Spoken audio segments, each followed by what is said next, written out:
Hello and welcome to Crosstalk, where all things are considered. I'm Peter LaBelle. On the campaign trail, Joe Biden said nothing would fundamentally change. He was right. Washington is again illegally bombing Syria, and why Trumpism will not go away anytime soon.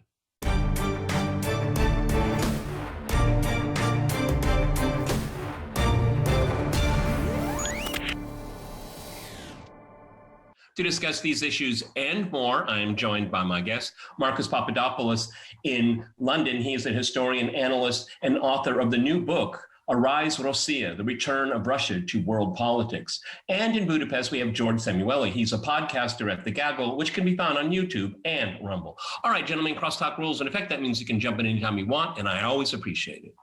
Okay, let's go to Marcus first. I'm having a lot of enjoyment watching all of the people that criticized Donald Trump for bombing Syria, which I did at the time in the early part of his administration. But the same people that criticized Trump for doing that are praising Joe Biden for doing exactly the same thing. That's probably the only value that Twitter has. It's a record to look at people's hypocrisy. Go ahead, Marcus. Well, Peter, it didn't take long for Joe Biden to violate and flagrantly violate international law for the first time as US president when he ordered the American military to strike Syria, and specifically Iranian forces in Syria, which I should add are legally in Syria, and I should also add have played a vitally important role in the rollback of the hordes of ISIS and al-Qaeda. Now, wouldn't it be interesting for Joe Biden to explain to the rest of the world as to why he didn't order the American military to attack al-Qaeda in Idlib?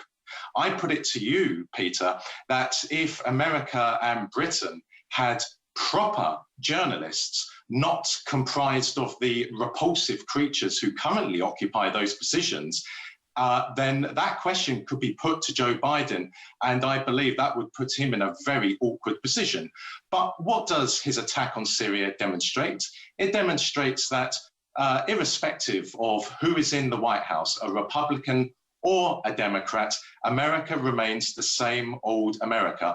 The core objective of American foreign policy remains the same, namely safeguarding American global mastery and strengthening American global mastery. I would also say that his attack on Syria was a message to Iran that under him, America will continue with its policy of seeking to destroy the Iranian Revolution and to return Iran to how it was during the days of the Shah, namely a vassal state of America. And I believe it's also Joe Biden's way of telling Tehran that America will not be returning to the JCPOA.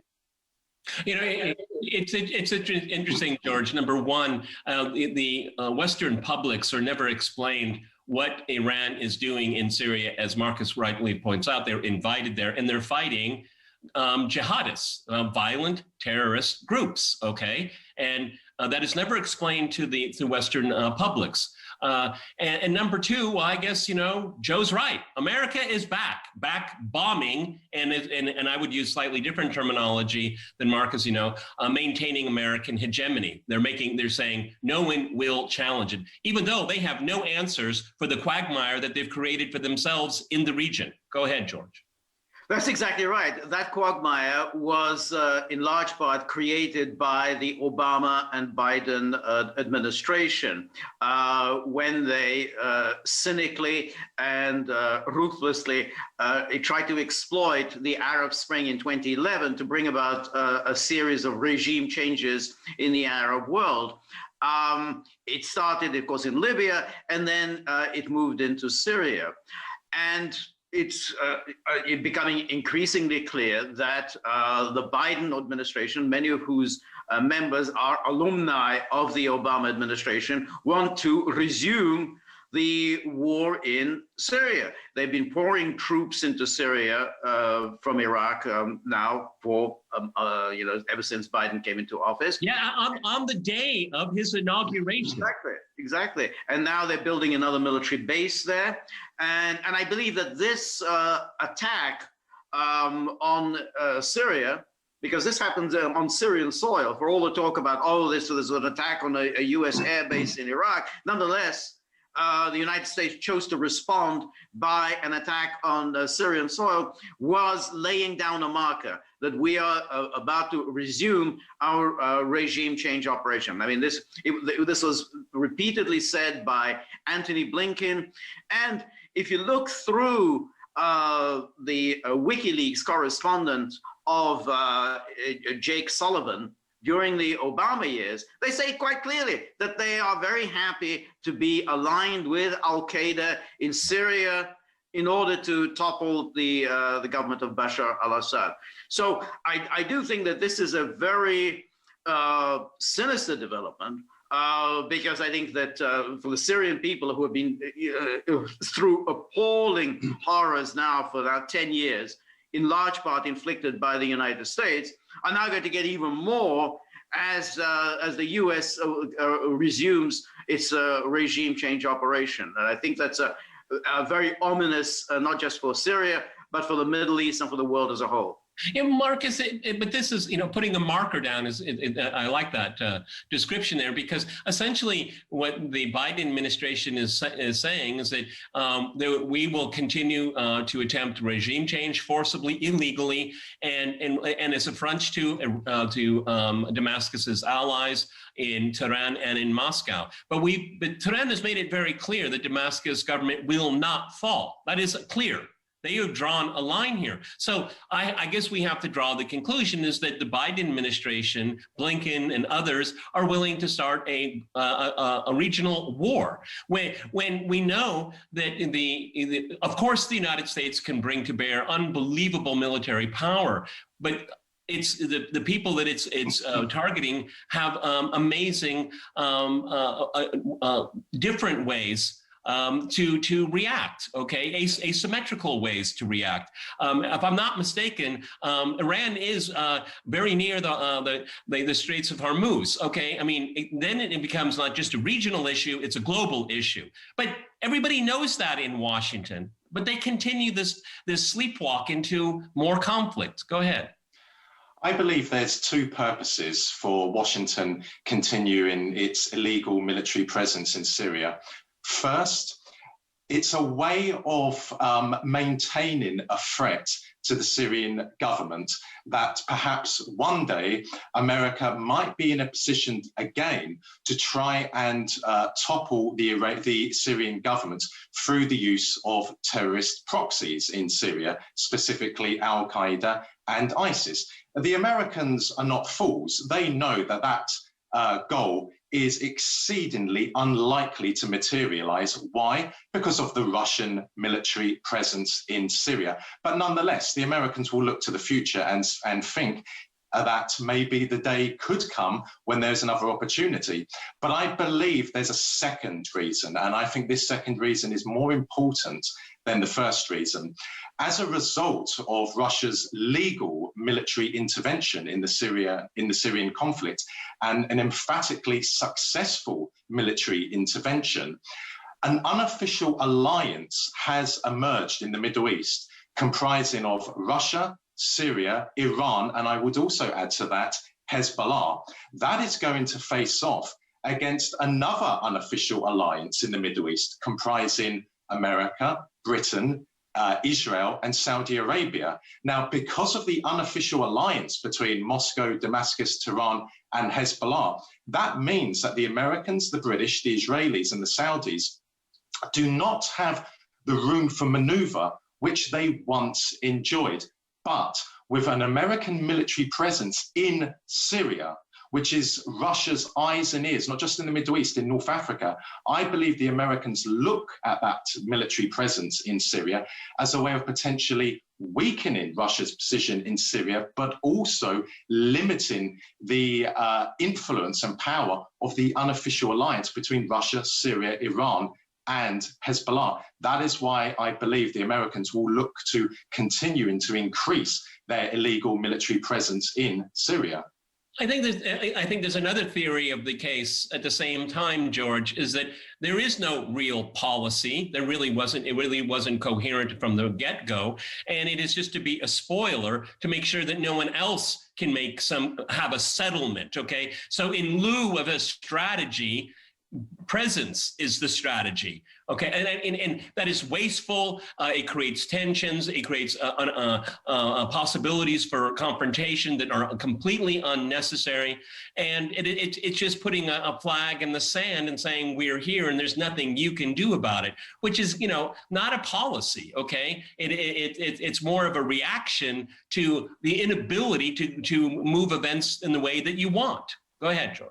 No, that's exactly right. I mean, we can just simply say that the policy is to make life miserable for, well, obviously the Syrian people.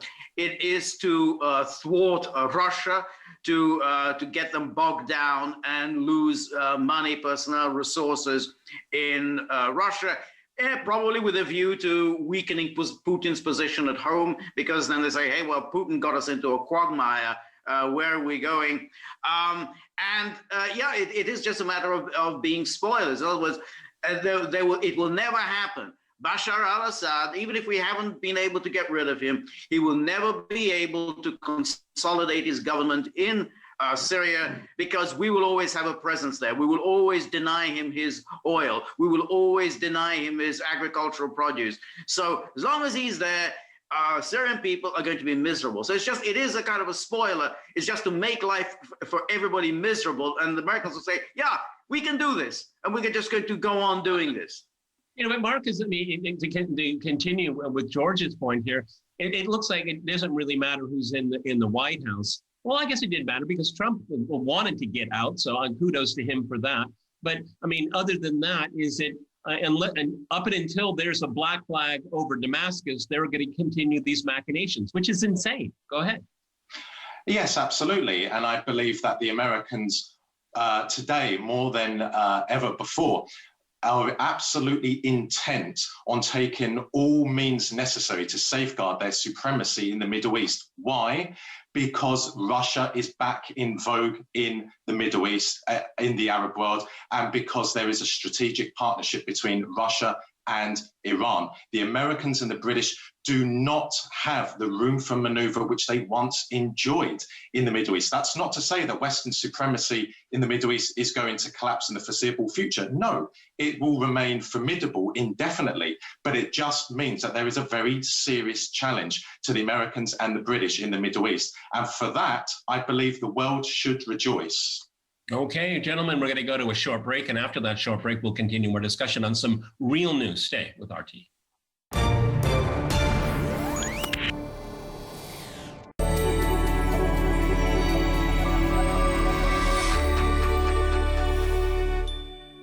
Join me every Thursday on the Alex Salmon Show, when I'll be speaking to guests on the world of politics, sport, business, and show business.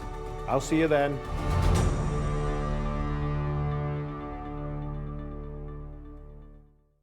Ich bin kein Mensch, der es wert ist, geliebt zu werden. Ich war und bin ein Produkt von einem Kinderschänder. In the early 1970s, Helmut Kendler, a psychologist and sexologist, proposed to the West Berlin Senate a social experiment.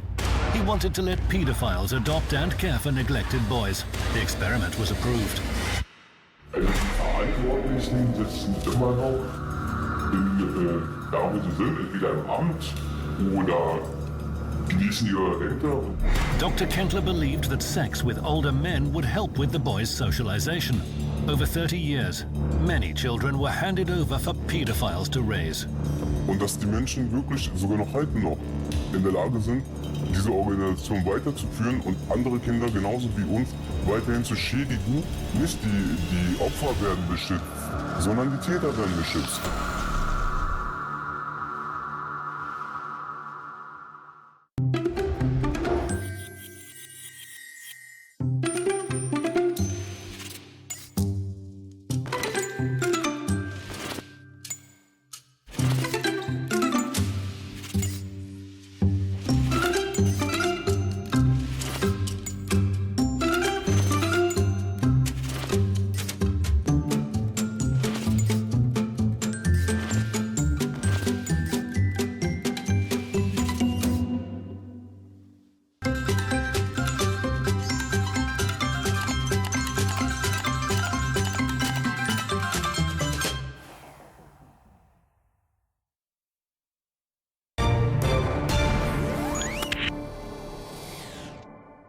Welcome back to Crosstalk, where all things are considered. I'm Peter LaBelle. To remind you, we're talking about some real news.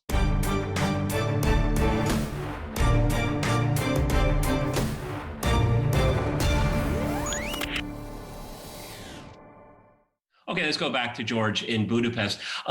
When discussing what we would discuss on this program, you suggested to me that we talk about how it will be very difficult to get rid of Trumpism. And I think that the subtext is that the more you fester and complain and hunt it down, the more it will thrive. Did I get the thrust of your idea correct? Go ahead, George. So that's about right. Yeah, the remarkable comeback of Donald Trump is stunning. We're only just a few days off from in his second impeachment trial, just a few days off from 7 Republican senators voting to convict him, including Mitt Romney, who has a kind of a world record of having voted twice to convict the president of his own party, and from Mitch McConnell's extraordinary denunciation. And so today, he will be making his appearance at the CPAC, and he will receive a hero's welcome. And, you know, this isn't an extremist body. This is pretty much the kind of mainstream conservative movement in the United States. And everyone, all of the presidential contenders for 2024, Josh Hawley, Ted Cruz, everybody there has said the party is Donald Trump. You know, this is who our leader is. And look, these are people who have ambitions of their own. You know, they would also like to see the back of Trump because they want to clear the path for themselves. Nonetheless, none of them dares to say anything other than, you know, we will follow Trump. Well, the interesting thing is that McConnell is flipped. I mean, it's almost inexplicable. And then you have Mitt Romney, the only kind of Republican that twice went along with the impeachment. He even said that he would support him if he was the nominee for 2024. I mean, wow. You know, but Marcus, what I think is interesting about this is that I think that the GOP is they're not really brainy people. They're not. They just, you know, don't have that history, that pedigree, unfortunately. I always say the Democrats and the liberals, they're ideologues, you know, but the GOP just isn't really, they're not geniuses. But I think the one thing they're smart enough to understand is that if you look at mainstream media, academia, Hollywood, big tech, they're trying to corral the people that supported Donald Trump, and they're coming out with pitchforks. It's really nasty. The rhetoric is nasty. Investigations, surveillance, deplatforming of people, getting book deals torpedoed. I mean, they're beginning to realize is that, you know, there's, you know, either we stick together or they're going to tear us all down. And I think that that's a real fear. And I think that's why you see a lot of these corporatists and like that saying, whoa, I mean, at least the base likes one guy. We need to start getting around him. Am I reading this right? Because I think it's more out of a defensive position. Go ahead. I have 2 initial observations about Donald Trump. Firstly, today and during his 2 presidential campaigns in 2016 and 2020, it was abundantly clear that the man enjoyed support from vast swathes of the American population, including African Americans and Hispanics. Secondly, I believe that a distinction needs to be made when we're talking about the Republican Party. There is a difference between the grassroots of the Republican Party and the leadership of the Republican Party. The leadership of the Republican Party, in my estimation, is very much a part of the American establishment. The grassroots of the Republican Party is quite different. Therein lies a problem for the leadership of the Republican Party, because while Donald Trump is not popular amongst the leaders of the Republican Party, he enjoys very considerable support amongst the grassroots. So that is why they're taking such a hostile stance on him. And that is why I believe that they could find a reason to either suspend him from the Republican Party or expel him from the Republican Party. I would draw a comparison with what happened in Britain concerning Jeremy Corbyn. The leadership of the Labour Party has long been, historically been a part of the British establishment, but the grassroots of the Labour Party adore Jeremy Corbyn. What happened after he lost the general election in 2019 and he stepped down as Labour leader? The current Labour leadership found a reason to suspend him from the Labour Party. So Jeremy Corbyn now sits as an independent MP in the House of Commons. He's no longer a Labour member. He's no longer a Labour MP.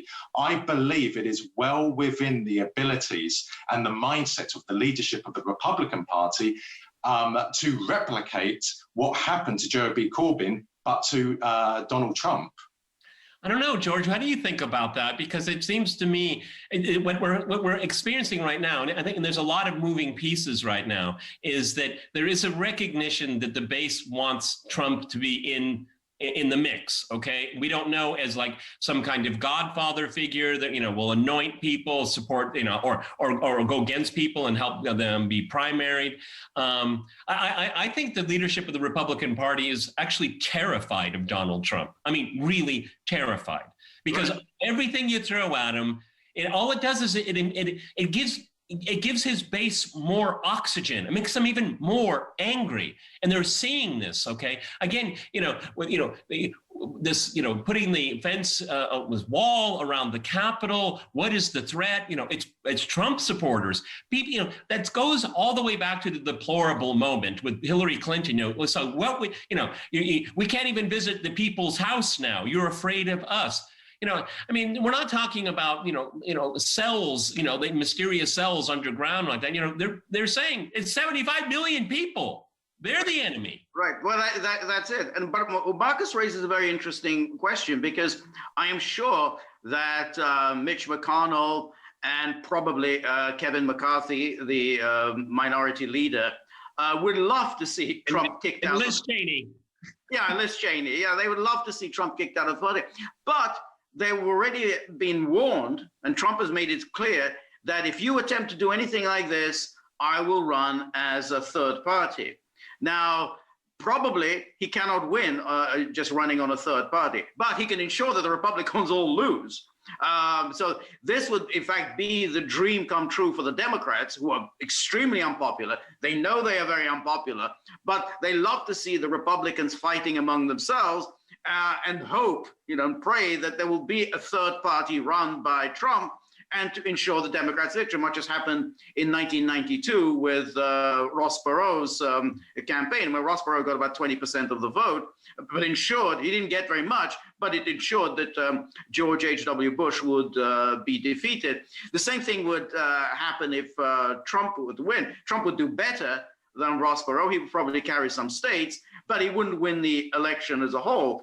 And so the Democrats would be in. But going back to your point about the attack on the deplorables, there's no question. This thing is escalating.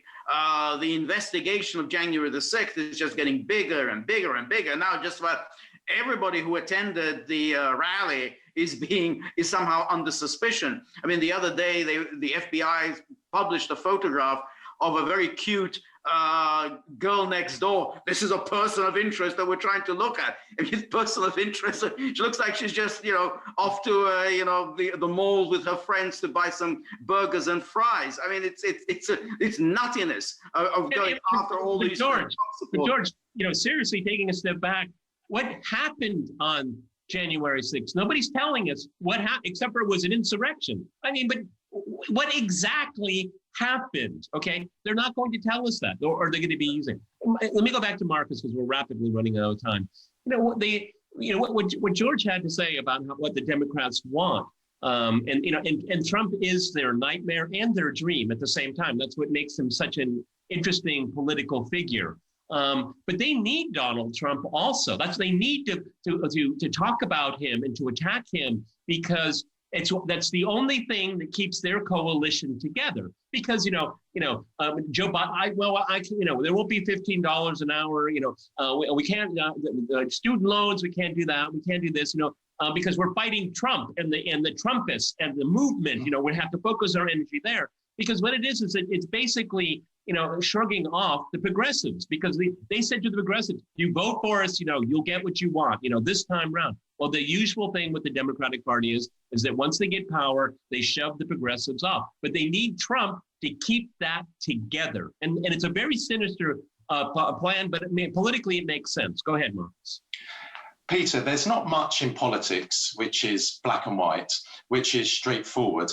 But here is an example where I believe there is a very straightforward situation and a very straightforward solution to this situation. If the grassroots of the Republican Party want to save America, if they want to preserve American culture, if they want to preserve the American national identity, if they want to safeguard women's rights, if they want to safeguard children's rights, if they want to roll back the moral degeneracy of Hollywood, then they have to carry out a revolution within the Republican Party. They need to relieve the Republican Party of its current leadership. Because if the current leadership of the Republican Party are not relieved, if they are not thrown out, then this will simply play into the hands of the Democrats. And women's rights will be in further peril, children's rights will be in further peril under Biden and under a Democratic successor. I believe that is the solution. I think you're absolutely right. That's the stakes here. Let George finish it out last minute here. But it's really not about the base, not really about the leadership. It's about the donor class. That's what needs to be decided. Okay, don't take their money. We don't want your money. We don't want your dirty, filthy money for your agenda, because the party has to make a decision.